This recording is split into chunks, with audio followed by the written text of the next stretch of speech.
আপনি কি জানেন মাছের জবান নেই কেন, আর তারা সবসময় কেন পানির মধ্যে থাকে? এই প্রশ্নের উত্তরে ইসলামী বর্ণনা আমাদের জন্য একটি গভীর শিক্ষণীয় কাহিনী তুলে ধরে। একবার হজরত আলী রাদিয়াল্লাহু তাআলা আনহুর কাছে একজন ব্যক্তি জিজ্ঞেস করলেন, মাছ সবসময় কেন পানিতে থাকে এবং তাদের জবান নেই? হজরত আলী রাদিয়াল্লাহু তাআলা বললেন, যখন ইবলিস জানতে পারল আল্লাহ তাআলার আদেশে আদম আলাইহিস সালাম সৃষ্টি হলেন, তখন সে চেষ্টা করল সমস্ত জীবকে বিভ্রান্ত করতে।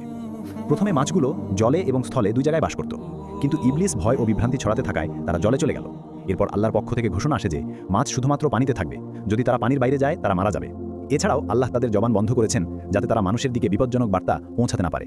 এটি আমাদের শেখায় যে আল্লাহ তার সৃষ্টি এবং নিয়ন্ত্রণ সর্বদা প্রভুত্বশালী এবং আমাদের জীবনে প্রত্যেক কিছু নির্দিষ্ট নিয়মে চলে। মাছের এই আচরণ আমাদের শেখায় প্রকৃতি এবং সৃষ্টির নিয়মের প্রতি আমাদের শ্রদ্ধাশীল হওয়া উচিত। আল্লাহর সৃষ্টি নিখুঁত এবং প্রতিটি প্রাণীর জন্য নির্দিষ্ট নিয়ম রয়েছে। যেমন মাছকে পানিতে রাখা হয়েছে, তেমনি আমাদের জীবনে প্রতিটি নির্দেশের পেছনে একটি মূল্যবান শিক্ষা রয়েছে। সুবহানাল্লাহ। ইসলামের এই সুন্দর বিষয়টি অপর মুসলিম ভাইবোনের মাঝে শেয়ার করে জানার সুযোগ করে দিন।